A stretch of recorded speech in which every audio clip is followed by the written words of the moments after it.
Hello વિદ્યાર્થી મિત્રો, એજ્યુકટેકનો ચેનલમાં આપનું સ્વાગત છે। આજે આપણે શીખીશું ધોરણ 7 વિષય હિન્દી પાઠ 2 હમ ભી બને મહાન। પાઠ 2ના સ્વાધ્યાયન પોથીના પ્રશ્નોના જવાબની અહીં આપણે સમજ મેળવીશું। તો ચાલો શીખીએ પાઠ 2। સૌપ્રથમ प्रश्न नंबर 1, सही विकल्प चुनकर चौरस में सही का निशान कीजिए। सवाल नंबर 1, नरेंद्र ने लड़के को चवन्नी दी क्योंकि जवाब थशे चवन्नी खो गई थी। 2, अगर आपके पैसे कहीं खो जाते हैं तो जवाब लखी शकाय आप उसे ढूंढने की कोशिश करेंगे। सवाल नंबर 3, आप नियम का पालन कैसे करेंगे? जवाब लखीशु स्वयं अनुशासित होकर। सवाल नंबर 4, कप्तान को पूरी टीम खोज रही थी क्योंकि अल्पाहार के लिए जाना था। सवाल नंबर 5, किसी भी क्षेत्र में सफलता प्राप्त करने के लिए लगातार अभ्यास करते रहना चाहिए। 6, हजरत अली प्रामाणिक था ऐसा किस बात से स्पष्ट होता है? जवाब थशे वह अपने काम में सिर्फ अपनी चीज़ों का ही इस्तेमाल करते थे। सवाल नंबर 7, प्रामाणिकता लक्षण नहीं है। प्रामाणिकता का लक्षण नहीं है अपना कार्य दूसरों से करवाना। 8, हजरत अली को क्या कहलाना पसंद न था? जवाब थशे हरामखोर। 9, जिसके आने की कोई निश्चित तिथि न होती है उसे क्या कहते हैं? तो अतिथि कहते हैं। ત્યારબાદ प्रश्न नंबर 2, वाक्य कौन किसे कहता है लिखिए। 1, मेरे पास एक चवन्नी थी कहीं गिर गई है। जवाब थशे लड़का नरेंद्र से कहता है। 2, मैं हर मैच 3 बार खेलता हूँ। जवाब लखीशु सचिन तेंदुलकर एक व्यक्ति से कहता है। 3, भाई अब तक मैं राजकाज का काम करता था। आपेलु वाक्य हजरत अली ने 2 सरदारों से कहा। 4, इस बालक की जान बचाना मेरा पहला कर्तव्य है। जवाब थशे नरेंद्र ने लोगों से कहा। 5, बेटा मेरे पास तो निमंत्रण पत्र नहीं है। आपेल वाक्य महादेव गोविंद रानड़े ने स्वयं सेवक के कहा। 6, हर एक आदमी को चोरी और हरामखोरी से बचकर चलना चाहिए। जवाब थशे हजरत अली ने 2 सरदारों से कहा। ત્યારબાદ प्रश्न नंबर 3, प्रश्नों के उत्तर लिखिए। 1, बच्चा क्यों रो रहा था? जवाब लखीशु बच्चे के पास जो चवन्नी थी वह कहीं गिर गई। अगर वह नहीं मिली तो माँ उसे बहुत पीटेगी इसीलिए रो रहा था। 2, स्वामी विवेकानंद के बचपन का नाम क्या था? तो स्वामी विवेकानंद के बचपन का नाम नरेंद्र था। सवाल नंबर 3, स्वयं सेवक ने रानड़े जी को द्वार पर ही क्यों रोक दिया?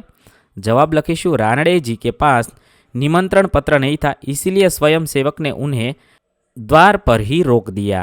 सवाल नंबर 4, अल्पाहार के समय कौन दिखाई नहीं दे रहा था?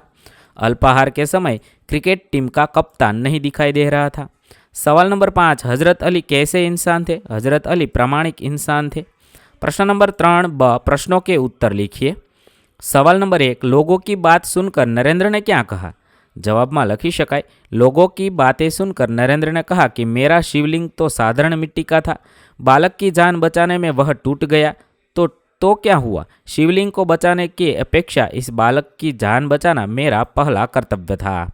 सवाल नंबर 2, स्वयंसेवक ने अपने कर्तव्य के बारे में क्या कहा?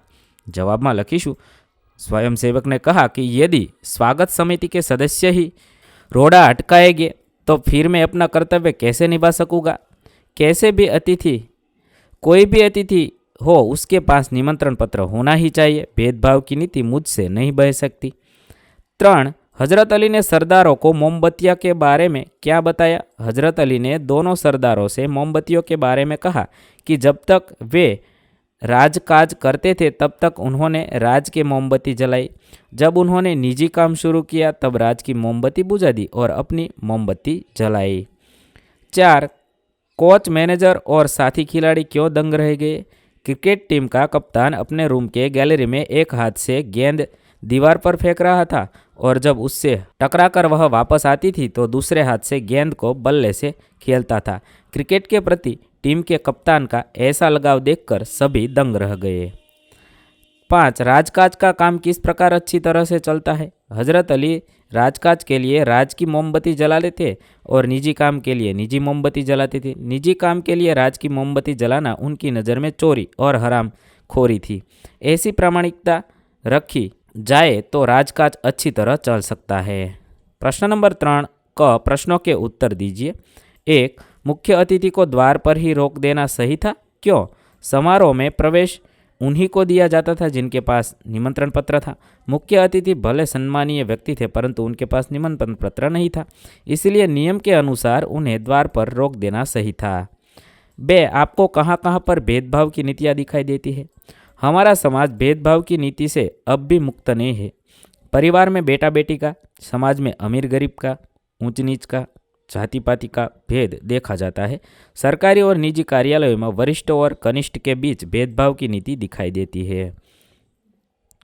सवाल नंबर 3, कर्तव्य प्रसंग में नरेंद्र में कौन कौन से गुण नजर आते हैं? इस प्रसंग में पता चलता है कि नरेंद्र वस्तु की अपेक्षा व्यक्ति को अधिक महत्व देता था। उसकी दृष्टि में माँ का स्थान सबसे ऊंचा था। नरेंद्र में उदारता का गुण भी दिखाई देता है। 4, आप प्रामाणिक इंसान किसे कहते हैं? जो व्यक्ति अपनी मेहनत की कमाई के सिवाय और किसी धन का उपयोग नहीं करता, उसे मैं प्रामाणिक व्यक्ति कहता हूँ। जैसे कि प्रामाणिक दुकानदार वस्तु का सही दाम लेता है, प्रामाणिक अधिकारी कभी किसी से शिकायत नहीं करता, प्रामाणिक अधिकारी कभी किसी से रिश्वत नहीं लेता। 5, आदमी कैसे महान बन सकता है? आदमी अपने अच्छे कार्यों से महान बन सकता है। हमारे जीवन में अच्छे गुण होने चाहिए, तभी हम महान बन सकते हैं। 6, दूसरों की जान बचाना हमारा कर्तव्य है। आप और किन बातों का अपना कर्तव्य समझते हैं? किसी को दुख न पहुंचाना, बड़ों का सम्मान करना, अन्याय को सहन न करना, कभी किसी को धोखा न देना, देश की सेवा करना, अनुशासन का पालन करना हमारा कर्तव्य है। प्रश्न नंबर 4, उदाहरण के अनुसार समानार्थी शब्द देकर मूल शब्द का वाक्य में प्रयोग कीजिए। उदाहरण છે प्रसिद्ध तो विख्यात, वाक्य છે तानसेन हमारे देश के प्रसिद्ध संगीतकार थे। पहलू છે जांच तो परीक्षण, वाक्य बनावी शकाय पिताजी हिसाब किताब की जांच कर रहे थे। बीजू नुकसान तो हानि, वाक्य बनावी शकाय राजू को धंधे में काफ़ी नुकसान हुआ। तीजू છે अमीर तो धनवान, वाक्य बनावी शकाय वह गांव का सबसे अमीर आदमी है। खजाना तो भंडार, वाक्य बनावी शकाय चोरों ने सारा खजाना लूट लिया। 5, प्रयास तो प्रयत्न, वाक्य बनावी शकाय कुत्ते ने गड्ढे से बाहर निकलने का प्रयास किया। त्यारबाद प्रश्न नंबर 5, निम्नलिखित मुहावरों के अर्थ देकर वाक्य प्रयोग कीजिए। 1, रोड़ा अटकाना तो बाधा डालना, वाक्य बनावी शकाय अच्छे काम में रोड़ा अटकाना मूर्खता है। बीजू છે दंग रह जाना, वाक्य बनावी शकाय चकित रह जाना, अर्थ थशे चकित रह जाना, वाक्य बनावी शकाय जादूगर के अद्भुत करतब देखकर दर्शक दंग रह गए। पछी कदम चूमना तो प्राप्त होना, वाक्य है सफलता मेहनत करने वाले व्यक्ति के कदम चूमती है। प्रश्न नंबर 6, परिच्छेद को पढ़कर दिए गए प्रश्नों के उत्तर दीजिए। अहींया एक फकरो आपेलो छे, ते वांचवानो छे, समझवानो छे। तेना आधारे नीचे आपेला प्रश्नोना जवाब लखवाना छे। 1, दायित्व शब्द का समानार्थी शब्द तो जिम्मेदारी। 2, उन्नति शब्दों का विलोम शब्द तो अवनति। 3, अपने राष्ट्र, समाज, धर्म और संस्कृति को अपनी आँखों के सामने रखना। विधान में रेखांकित शब्द का अर्थ पहचानिए। तो आँखों के सामने रखना तो ध्यान में रखना। 4, राष्ट्र के प्रति भक्ति रखने वाले व्यक्ति को क्या कहते हैं? राष्ट्रभक्त कहते हैं। त्यारबाद प्रश्नों के उत्तर लिखिए। 1, देश की उन्नति और उत्थान किन पर निर्भर करता है, क्यों? देश की उन्नति और उत्थान विद्यार्थियों पर निर्भर करता है, क्योंकि आज के विद्यार्थी ही कल के नागरिक बनते हैं। यदि विद्यार्थी उन्नति करेंगे तो देश स्वतः उन्नति करेगा। 2, राष्ट्र की शक्तिशाली बनाने हेतु विद्यार्थियों का क्या कर्तव्य है? विद्यार्थियों का कर्तव्य है कि वे राष्ट्र, समाज, धर्म और संस्कृति को ध्यान में रखते हुए अच्छे कार्य करें ताकि राष्ट्र को उनसे शक्ति प्राप्त हो सके। 3, किस प्रकार के विद्यार्थी राष्ट्र और समाज के लिए बोझ बन जाते हैं? जो विद्यार्थी राष्ट्रीय दृष्टिकोण से अपना जीवन निर्माण नहीं करते, यानी जो देश, समाज और संस्कृति की चिंता नहीं करते, वे राष्ट्र, समाज के लिए बोझ बन जाते हैं। प्रश्न नंबर 4, विद्यार्थियों को अपने भावी जीवन का निर्माण कैसे करना चाहिए? विद्यार्थियों को अपने भावी जीवन का निर्माण सावधानी, सतर्कता, देशभक्ति और अच्छे संस्कारों के साथ करना चाहिए। 5, परिच्छेद को उचित शीर्षक दीजिए। तो विद्यार्थी और राष्ट्र का भविष्य आपी शकाय। त्यारबाद प्रश्न नंबर 7, सोचकर उत्तर लिखिए। 1, आपके जीवन की एक ऐसी घटना लिखिए जब आप बहुत खुश हुए हो।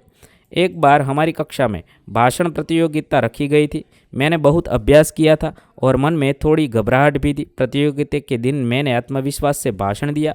जब परिणाम घोषित हुए तो मेरा नाम पहले स्थान पर आया। उस क्षण मैं बहुत खुश हुआ। मुझे लगा कि मेहनत और तैयारी किसी भी लक्ष्य को पाया जा सकता है। ત્યારબાદ પ્રશ્ન નંબર 2, आपके प्रेरणा स्रोत किसी भी एक महापुरुष का जीवन प्रसंग। मेरे प्रेरणा स्रोत डॉक्टर APJ अब्दुल कलाम है। कलाम जी जब 5वीं कक्षा में पढ़ते थे तब एक दिन कक्षा में शिक्षक पक्षी जैसे उड़ता है यह बात बता रहे थे। वे उन्हें रामेश्वरम समुद्र तट पर ले गए और इसका जीवंत उदाहरण दिया। वह ऐसी यादगार घटना थी जो कलाम जी के मन मस्तिष्क में हमेशा के लिए बैठ गई थी। 3, अगर आप महादेव गोविंद रानडे की जगह पे होते तो क्या करते। अगर मैं महादेव गोविंद रानडे की जगह होता तो मैं भी स्वयं सेवक के नियम और कर्तव्य का सम्मान करता। मैं शांत एवं विनम्र होकर यह समझता कि वह अपना काम ईमानदारी से कर रहा है और इसके लिए मैं उसे शाबाशी देता। बिना निमंत्रण पत्र के जोर डालकर अंदर जाने का प्रयास न करता और नियमों के अनुसार ही प्रवेश करता। प्रश्न नंबर 8, परिच्छेद को पढ़कर अनुलेखन कीजिए। અહીંયા આપેલો ફકરો છે વાંચવાનો છે અને ફરીવાર એ લખવાનો છે। અનુલેખન એટલે આપેલો ફકરો ફરીવાર જોઈને લખશો। પ્રશ્ન નંબર 9, ઉચિત વિરામ ચિહ્ન રખકર પરિચ્છેદ ફિરસી લખીએ। આ ફકરો આપેલો છે તેમાં યોગ્ય જગ્યાએ યોગ્ય વિરામ ચિહ્ન મૂકી ફકરો ફરીવાર લખવાનો છે। મેં અહીંયા વિરામ ચિહ્ન મૂકી ફકરો ફરીવાર લખ્યો છે। તમે આ મુજબ લખી શકો છો। અહીંયા બીજો ફકરો પણ આપેલો છે તેની અંદર પણ યોગ્ય જગ્યાએ યોગ્ય વિરામ ચિહ્ન મૂકી ફકરો ફરીવાર લખવાનો છે। ત્યારબાદ પ્રશ્ન નંબર 10 અ, વિશેષણों को कोष्टक में वर्गीकृत करते हुए वाक्य प्रयोग कीजिए। આપેલા વિશેષણોને કોષ્ટકમાં વર્ગીકરણ કરીએ તો પરિમાણવાચકમાં 2.5 કિલો, થોડા, 2 લિટર, 10 મિલી, 100 ગ્રામ આવશે। સાર્વનામિક વિશેષણમાં કોઈ, વે, કોણ, યહ, વહ આવશે। હવે તેના વાક્ય પ્રયોગ કરીએ। मीना ने 2.5 किलो शक्कर ली। मुझे कोई किताब दे दीजिए। राधा ने चाय में थोड़ा दूध डाला। वे कौन लोग थे। यह घोड़ा है। राधा ने 2 लीटर तेल मंगवाया। कौन छात्र आज अनुपस्थित है। मेरे पास 10 मिली दवा की बोतल है। यह लड़का मेरा मित्र है। माँ ने 100 ग्राम हल्दी मंगवाई। ત્યારબાદ પ્રશ્ન નંબર 10 બ, વિધાન કે પ્રયુક્ત વિશેષણ વાચક શબ્દ और પ્રકાર की સહી જોડ બનાવીએ। વિધાન અને સામે વિશેષણવાચક શબ્દ છે અને તેનો પ્રકાર છે તેની જોડી બનાવવાની છે। પહેલું, ऐसा कौन है जो વર્ગ में तेज है। તો અહીંયા ડ कौन એ સાર્વનામિક વિશેષણ છે। બીજું છે हमने 3 કિલો ટમાટર ખરીદે। જવાબ થશે અ 3 કિલો પરિમાણવાચક વિશેષણ। 3, म्यूजियम में बहुत सारी गुड़िया है। અહીંયા बहुत એ પરિમાણવાચક વિશેષણ તેથી જવાબ બ થશે। 4, वे मेरे गुरुजी है। वे સાર્વનામિક વિશેષણ છે તેથી જવાબમાં ક લખીશું। ત્યારબાદ પ્રશ્ન નંબર 10 ક, विधान में से विशेषण छांटकर उसके प्रकार लिखिए। 1, मेरी दीदी ने 5 मीटर की साड़ी खरीदी। विशेषणवाचक शब्द है 5 मीटर। विशेषणનો प्रकार है परिमाणवाचक विशेषण। बीजू, नींबू पानी में थोड़ा शहद डालिए। विशेषणवाचक शब्द है थोड़ा। विशेषणનો प्रकार है परिमाणवाचक। 3, मोबाइल की ज़्यादा आदत अच्छी नहीं है। विशेषणवाचक शब्द है ज़्यादा। विशेषणનો प्रकार है परिमाणवाचक विशेषण। 4, वे लोग समुद्र तट पर खड़े थे। विशेषणवाचक शब्द है वे। विशेषणનો प्रकार है सार्वनामिक विशेषण। ત્યારબાદ 5, जाह्नवी ने सुंदर चित्र बनाया। विशेषणवाचक शब्द सुंदर है। विशेषणનો प्रकार गुणवाचक विशेषण है। 6, कौन फूलों में रंग बनता है। અહીંયા कौन એ विशेषणवाचक शब्द है। विशेषणનો प्रकार है सार्वनामिक विशेषण। ત્યારબાદ प्रश्न नंबर 11, अपने विचार लिखिए। पहलू है, छुट्टियों के दिनों में पाठशाला का मैदान क्या सोचता होगा। અહીંયા તમારો विचार લખવાનો છે। छुट्टियों के दिनों में पाठशाला का मैदान स्वयं को बहुत अकेला और सूना महसूस करता होगा। वह सोचता होगा कि कहाँ गई वह चहल पहल और बच्चों की किलकारियाँ जो उसे हर दिन जीवंत रखती थी। मैदान के सारे खेल भाग दौड़ और जोरदार हंसी की आवाज़ें याद आती होगी। वह कल्पना करता होगा कि उसके ऊपर से गुजरने वाले हर कदम की ध्वनि, हर गिरते हुए या जीतते हुए बच्चे का चेहरा उसे कण कण में समाया हुआ है। बीजू है, यदि धरती बोल पाती तो। मनुष्य की ईश्वर से क्या शिकायत करती। यदि धरती बोल पाती तो मनुष्य के बारे में ईश्वर से कहती, हे प्रभु, तुम्हारा बनाया यह इंसान बहुत बुद्धिमान है। इसी की बुद्धि के चमत्कार के देखकर आप भी हैरान हो जाएंगे, लेकिन इतना बुद्धिमान होने पर भी लोग ईर्ष्या, द्वेष, हिंसा, अनीति आदि से छुटकारा नहीं मिल रहा है। इनसे बम और मिसाइल जैसे भयानक साधन बनाए हैं। वह पेड़ों को बेरहमी से काट डालता है। इसकी ऐसी ही नादानी से न जाने कितने जंगल बर्बाद हो गए हैं। शायद ऐसी शिकायत करती। આવી રીતે તમે જવાબ લખી શકો છો। અહીં આપણા પાઠ 2ના પ્રશ્નોના જવાબ પૂર્ણ થશે।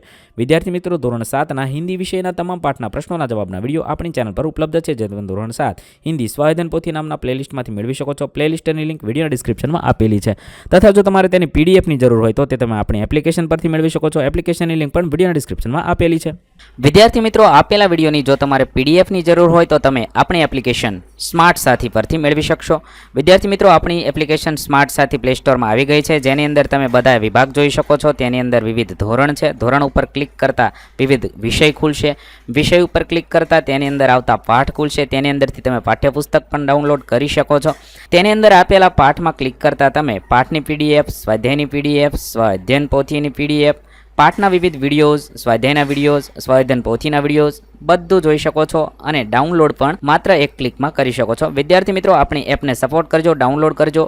થેન્ક યુ દોસ્તો। એજ્યુકટેકનો ચેનલ તરફથી વિડીયો નિહાળવા બદલ આપનો આભાર। આવા બીજા વિડીયોઝ નિહાળવા માટે અમારી યુટ્યુબ ચેનલ એજ્યુકટેકનો અત્યારે જ સબસ્ક્રાઇબ કરો। આભાર દોસ્તો।